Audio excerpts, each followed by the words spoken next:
সুপ্রিয় দর্শক, স্বাগত জানাচ্ছি আজকে সম্পাদকীয়তে। আমি জাফর সাদিক। বিচার চলাকালীন আওয়ামী লীগের কার্যক্রম নিষিদ্ধ থাকলেও দলটি নিষিদ্ধ নয় বলে মন্তব্য করেছেন প্রধান উপদেষ্টা ডক্টর মোহাম্মদ ইউনূস। নিউ ইয়র্কে আন্তর্জাতিক এক গণমাধ্যমে সাক্ষাৎকারে কথা বলেন তিনি। দেশের বেশ কিছু গণমাধ্যম তার বক্তব্যের ব্যাখ্যায় দাবি করেছে আওয়ামী লীগের কার্যক্রমের উপর নিষেধাজ্ঞা যে কোনো সময় তুলে নেওয়া হতে পারে। তবে প্রধান উপদেষ্টার বক্তব্যে আগামী নির্বাচনে আওয়ামী লীগের অংশগ্রহণ কিংবা এখনই রাজনৈতিক কার্যক্রম পরিচালনার বিষয়ে ইতিবাচক কোনো ইঙ্গিত পাওয়া যায়নি। এরপরও তার বক্তব্যের প্রতিক্রিয়ায় বিভিন্ন রাজনৈতিক দলের নেতারা কঠোর সমালোচনা করে আওয়ামী লীগকে ফিরিয়ে আনার যে কোনো প্রচেষ্টা প্রতিহত করার ঘোষণা দিয়েছেন। রাজনীতির মাঠে হঠাৎ আসা এই বিষয় নিয়ে আজকে সম্পাদকীয় আওয়ামী লীগ কি ফিরছে? আপনার কি মনে হয় যে প্রধান উপদেষ্টা যে বক্তব্য দিয়েছেন সেখানে আওয়ামী লীগকে প্রত্যাবাসনের কিংবা পুনর্বাসনের কোনো চেষ্টা আছে কিংবা ইঙ্গিত আছে, অথবা ফিরিয়ে আনতে চাইলে সেই ক্ষেত্রে রাজনৈতিক দলগুলোর ভূমিকা কি হবে? ধন্যবাদ, সবাইকে শুভেচ্ছা। দেখেন, এই অন্তর্বর্তীকালীন সরকার তারা দায়িত্ব গ্রহণের পর থেকেই আমরা লক্ষ্য করছি যে তারা নানানভাবে আওয়ামী লীগকে পুনর্বাসন করছে। বিশেষ করে এই যে উপদেষ্টা পরিষদে যারা আছে, আমাদের সাথে অনেকের বেশ আগে থেকেই পরিচয়। তারা একটা সময় যেটি বিভিন্ন আলাপে বলার চেষ্টা করলো যে 16 বছর ধরে যাদেরকে বিএনপি জামাত তকমা দিয়ে বঞ্চিত করা হয়েছে, একযোগে যদি আমরা ফিরিয়ে আনি তাহলে এরা বিএনপি জামাতের এজেন্ডা বাস্তবায়ন করবে, আমরা সরকার চালাতে পারবো না। এরপরে কি করলো, যারা আওয়ামী লীগের সুবিধাভোগী ছিল তাদেরকে পুনর্বাসিত করলো এবং তারা বলল যে এদেরকে ভয় দেখিয়ে আমরা কাজ করাতে পারি। কিন্তু প্রকৃতপক্ষে আওয়ামী লীগকে নিষিদ্ধ করা হয়নি। দল হিসেবে আওয়ামী লীগের সাংগঠনিক কার্যক্রম সাময়িক সময়ের জন্য স্থগিত করা হয়েছে। প্রধান উপদেষ্টা যখন দেশের বাইরে যান, তিনি সকল গণমাধ্যমকে তিনি একই উত্তর দেন যে ফর দ্য টাইম বিং। এবং আজকে তিনি যে ধরনের জঘন্য বক্তব্য দিয়েছেন সেখানে তিনি উল্লেখ করেছেন যে আওয়ামী লীগ দল হিসেবে বৈধ, তবে কার্যক্রম সাময়িকভাবে স্থগিত করা হয়েছে, যে কোনো সময় এই নিষেধাজ্ঞা তুলে নেওয়া যেতে। যে প্রধান উপদেষ্টা যদি ছাত্র জনতার সাথে বেইমানি করে তিনি আওয়ামী লীগের নিষেধাজ্ঞা তুলে নেওয়ার চেষ্টা করেন। দেখেন, শুরু থেকে যেহেতু এই সরকার পরিকল্পিতভাবে আওয়ামী লীগের পুনর্বাসন করেছে, যে কারণে আমি আজকে বলেছি যে অন্তর্বর্তীকালীন সরকারের পক্ষ থেকে আওয়ামী লীগকে পুনর্বাসন করার জন্য যে কোনো একজন উপদেষ্টাকে দায়িত্ব দেওয়া যেতে পারে। আপনি বলছেন যে সরকার আওয়ামী লীগকে পুনর্বাসন করার চেষ্টা করছে, বিভিন্ন দায়িত্বে রেখেছে, যে এদের ছাড়া চলবে না। আমরা কয়েকদিন আগে গণমাধ্যমের যিনি উপদেষ্টা দায়িত্বে আছেন মাহফুজ আলম, তার একটা বক্তব্য দেখেছি যে বিএনপি এবং জামায়াত ভাগাভাগি করে নিয়েছে 70-30% মতো করে আমলা কিংবা অন্য জায়গাগুলোতে। তো তারই বক্তব্যের সাথে তো আসলে আপনার বক্তব্যটা ঠিক সামঞ্জস্যপূর্ণ হয় না। আমি আসবো ব্যাখ্যায়। দেখেন, এরপরে আমি আজকে আরও যেটি বলেছি যে আমাদের প্রধান উপদেষ্টা তিনি যদি মনে করেন আওয়ামী লীগের পুনর্বাসন করবেন, সেক্ষেত্রে তিনি চাইলে আওয়ামী লীগের পুনর্গঠনের জন্য তিনি আওয়ামী লীগের দায়িত্ব নিতে পারেন। তিনি সরকারের পক্ষ থেকে যে কোনো একজন উপদেষ্টাকে দায়িত্ব দিতে পারেন আওয়ামী লীগকে দল হিসেবে পরিচালনা করার জন্য, অথবা তিনি আওয়ামী লীগের প্রধান হিসেবে দায়িত্ব নিতে পারেন। এখন আপনি যে বক্তব্য দিলেন, দেখেন ওই অনুষ্ঠানে আমি নিজেও ছিলাম। যখন মাহফুজ আলম এই বক্তব্য তিনি শেষ করবেন, জনগণের ভাগ নিশ্চিত করার জন্য দায়িত্ব দিয়েছিল, কিন্তু আপনাদের চোখের সামনে বিএনপি জামাত সব ভাগ করে নিল আর আপনি চুপ করে দেখলেন। এটা তো হইতে পারে না। এর মানে কি? এর মানে আপনি এখন আপনার সরকারের যে ব্যর্থতা, এই ব্যর্থতার দায় এড়ানোর জন্য আপনি এখন বিএনপি জামাতের উপর দায় দিচ্ছেন। দেখেন, আমি কিন্তু শুরুতে বলেছি যে এই সরকার একদম শুরু থেকে আওয়ামী লীগের পুনর্বাসন করেছে এবং তারা বিভিন্ন জায়গায় গণমাধ্যমে খবর এসেছে না যে কোন কোন উপদেষ্টা সচিব আওয়ামী লীগের সুবিধাভোগী ছিল, এসেছে না? আমার দেশ পত্রিকায় সিরিজ নিউজ প্রকাশ করা হয়েছে। এখন যদি মাহফুজ আলম এসে বলে যে বিএনপি জামাত সব ভাগ করে নিয়েছে, ওই যে আওয়ামী লীগের 14 সালে যারা নির্বাচন করলো, ডিসিএসপিরা যারা 18 সালে করলো, যারা 24 সালে করলো, ওই সকল আমলা কামলা ওই পুলিশ লীগের সদস্যরা কোথায় এখন? তাদের কয়জনকে পানিশমেন্ট দেওয়া হয়েছে? অর্থাৎ এই যে মাহফুজ আলমরা এখন কিন্তু মানুষ কিন্তু তাদের উপর অনাস্থার জায়গাটা বাড়ছে এবং তারা অনেকটা ব্যর্থ হওয়ার পথে। এই ব্যর্থতার দায় এখন বিএনপির ঘাড়ে দিয়ে তারা এখন এক ধরনের পাপ মুক্ত হতে চায়। জনগণ তো বোকা না, আমরা তো বোকা না। আমার কাছে স্পষ্ট তথ্যপত্র রয়েছে যে তারা কিভাবে আওয়ামী লীগের পুনর্বাসন করেছে। দেখেন, সর্বশেষ বলি, এই যে প্রধান উপদেষ্টা তিনি, আমরা যখন গণ অভ্যুত্থান করেছি তিনি আমাদের পক্ষে কয়টা বক্তব্য দিয়েছেন? আমরা 16 বছর আন্দোলন সংগ্রাম করেছি, আমাদের পাশে কতটা সময় ছিলেন, কয়টা বক্তব্য গণতন্ত্রের পক্ষে ছিল? তো যেই উপদেষ্টা পরিষদ আওয়ামী লীগকে বিতরণের পর তারা ক্ষমতায় গ্রহণ করলেন, তারাই আবার সেই দলকে ফিরিয়ে আনার চেষ্টা করছেন আপনার মন্তব্য অনুযায়ী? দেখেন, এই যে উপদেষ্টা পরিষদে যারা আছে এরা কয়দিন মার খেয়েছে? এরা এখন ভয় পাচ্ছে যে ভবিষ্যতে যদি আওয়ামী লীগ ফিরে আসে তো সেক্ষেত্রে আমাদের কি হবে, এই জন্য তারা আওয়ামী লীগের প্রতি এখন সফট কর্নার প্রকাশ জি, করছে। আওয়ামী লীগের প্রতি সফট কর্নার প্রকাশ করছে। নাহিনা আপা, একটু আপনার কাছে আসতে চাই। আমি আপনার কাছে ছোট্ট আমার বিষয়টাই আপনার কাছে প্রশ্ন করতে চাই, আওয়ামী লীগ কি ফিরছে? আওয়ামী লীগ তো ছিলই, ফিরছে মানেটা কি? কারণ হচ্ছে এই যে আওয়ামী লীগের পুনর্বাসনের কথা বলছি, শুধু তো ডক্টর ইউনূসকে বললে হবে না জাফর। আওয়ামী লীগের পুনর্বাসন তো সবার হাত দিয়ে হচ্ছে, আমি তো দেখছি সবার হাত দিয়ে হচ্ছে। যে দেশে গত 17 বছর 95% মানুষ আওয়ামী লীগ হয়ে গিয়েছিল, তাদেরকে আবার পুনর্বাসন কি? তারা এক এক রঙে রূপে থাকে, তাই না? আপনি ইলেকশনগুলোর কথা দেখেন, ডাকসু জাকসু, তাই না? আমরা তো এগুলো চোখের সামনে দিয়ে দেখেছি। যারা ইলেকশনে জিতছেন একটা দলের নামে, হ্যাঁ, ইসলামিস্ট দল বলেন বা অনেক কিছু, তারা কে? বা আমাদের আন্দোলনে যারা ছিলেন তারা আসলে কে? সবাই তো আওয়ামী লীগ। তাহলে আওয়ামী লীগের পুনর্বাসন নিয়ে প্রশ্ন উঠছে কেন? আওয়ামী লীগ তো ছিল, আছে এবং থাকবে। এই যে রাশেদ একটা কথা বললেন যে পুলিশের কথা, না, পুলিশের যে ডিসিতে আছেন যারা, পুলিশের নাকি মনোবল ফেরত আসে না। জাফর বলেন তো, পুলিশে যখন আপনি চাকরি পেতে চান বা আর্মিতে জয়েন করেন, আপনাকে কত সাইকোলজিক্যাল টেস্টের মধ্যে দিয়ে যেতে হয়। যে দেশে মানে গত 17 বছরে যতগুলো নিয়োগ হয়েছে তার মধ্যে যদি 80%ই গোপালগঞ্জের হয় এবং তারা যদি বহাল তবিয়তে থাকে, সেই দেশে কি আওয়ামী লীগের পুনর্বাসনের দরকার আছে? আওয়ামী লীগ আছে।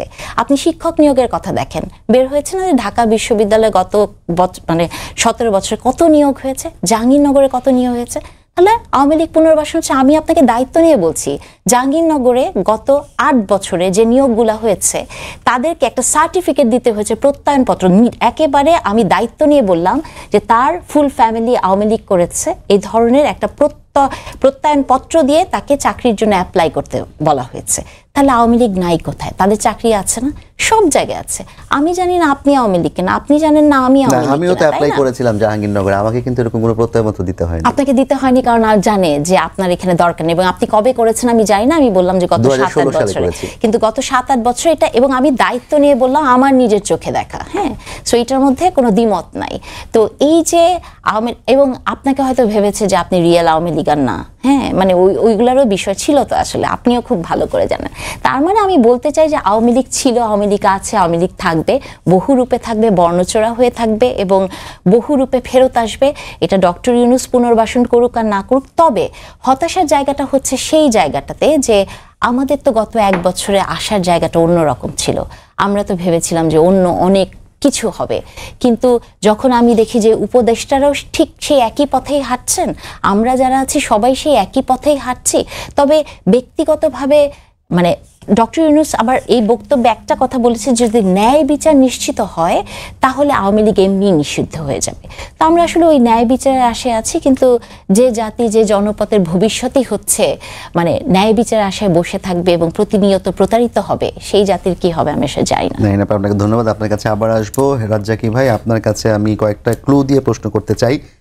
44,000 আওয়ামী লীগ কর্মী, গণমাধ্যমে প্রকাশিত সংবাদ, 44,000 আওয়ামী লীগ কর্মীকে গ্রেফতার করা হয়েছিল, তার 73% জামিনে মুক্তি পেয়েছে, 1 নম্বর। 2 নম্বর হচ্ছে শেখ হাসিনার মামলার সাক্ষ্য গ্রহণ, একটি মামলায় সাক্ষ্য গ্রহণ আজকে সম্পন্ন হয়েছে এবং সেটি হয়তো খুব দ্রুতই রায় ঘোষণার দিকে যাবে কিনা সেটি আপনি ভালো বলতে পারবেন। এই অবস্থায় নাহিনা আপা যেটি বললেন যে এই দেশে তো 95% মানুষই পুরো 17 বছরের শেষ দিকে এসে আওয়ামী লীগ হয়ে গিয়েছিল, তাহলে আওয়ামী লীগ আবার ফেরার প্রশ্ন কেন আসবে? আওয়ামী লীগ তো বহু রূপে বিরাজ করছে। ধন্যবাদ আপনাকে, আর ধন্যবাদ এই বিজ্ঞ রাজনীতিবিদ রাশেদ, আরো রাজনীতিবিদ বিশ্লেষক, রাজনীতি বিশ্লেষক হইল, আর সময় টিভির দর্শক শ্রোতা। না, মাহারিন যা বলছে অবশ্যই আমার কাছে গ্রহণযোগ্য।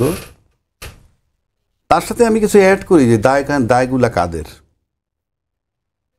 আপনি একটা সরকারকে পালায়ে যেতে বাধ্য করা হইল, যদি বলি আমরা যে আমি করি নাই, সে করে নাই, ও করছে হবে না, আমরা সবাই করছি, if it is a fact.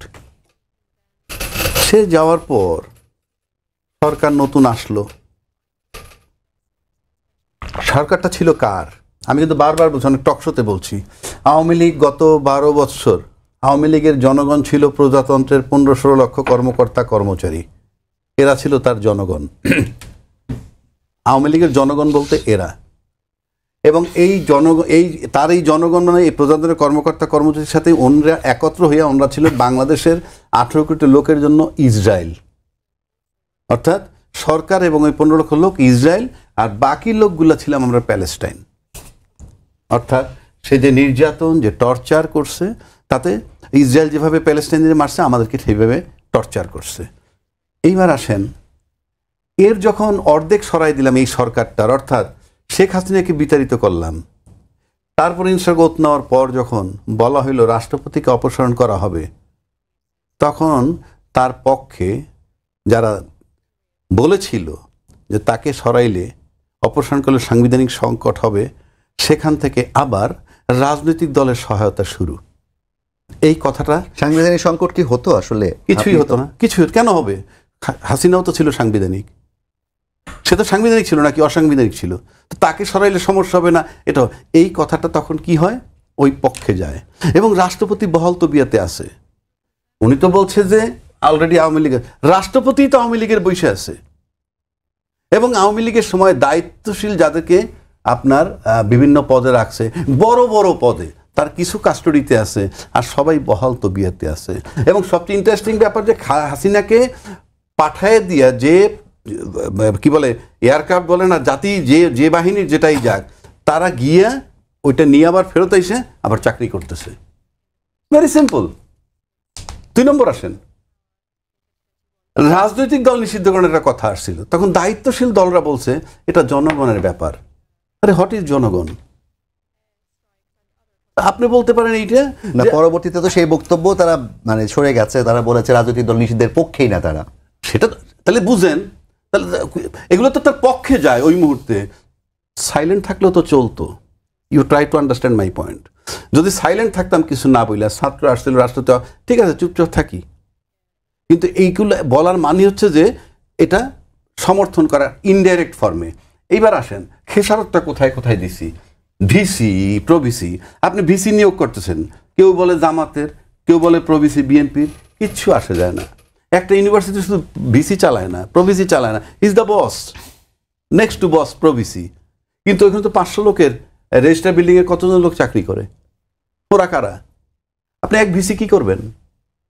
আপনি যখন আমাদের দেশের থেকে এই যে ফখরুল ইসলাম আলমগীর সাহেব, আক্তার এবং এই যে তাহের সাহেব, এরা যে গেলেন ইউনূস সাহেবের সাথে, সেখানে টাল্টি পাল্টিটা দেখছেন, যেই গেট থেকে বের হওয়ার কথা না সেই গেট থেকে বের হইলো, তাদের গায়ে ডিম মারলো। এটা তো সিম্পল প্রোটোকলে সম্ভব না যদি আপনি সুযোগ না দেন। আক্তারের হোটেল রুমের দরজায় গিয়ে আমি তো সেটাই বললাম, এটা সম্ভব না যদি আপনার এমবেসির লোকের কাছ থেকে ইনফরমেশন লিক না হয় এবং তারা মিসগাইড না করে। তাহলে আপনি আওয়ামী লীগ পুনর্বাসিত হয়ে আছে এবং এখনও রাষ্ট্রপতি আছে, বহাল তবিতে আছে, এবং যে সংবিধানটা ফালাইয়া থুয়ে চলে গেল, সেই সংবিধানে কিন্তু এই অন্তর্বর্তীকালীন সরকারের কথা নাই, কিছুই নাই। তো অন্তর্বর্তীকালীন সরকার যদি না থাকে, আপনি তো ওই সংবিধান চালাইতে পারতেছেন না। অথচ সবাই বলতেছে ওই সংবিধান দিয়ে এই হবে, ওই সংবিধানের ঊর্ধ্বে কিছু করা যাবে না। মানে আমি সিম্পল কমন সেন্সটা বুঝি না। যেমন ধরেন, আপনি কোম্পানিতে MD, DMD, GM, AGM, DGM কতগুলা পদ আছে না? এর ভিতরে হঠাৎ করে যদি একজন এসে বলে আমি তো এই কোম্পানির ইডি মানে এক্সিকিউটিভ ডাইরেক্টর, এই পদটা নাই, কিন্তু পরে দেখা গেল যে বোর্ড অফ ডাইরেক্টর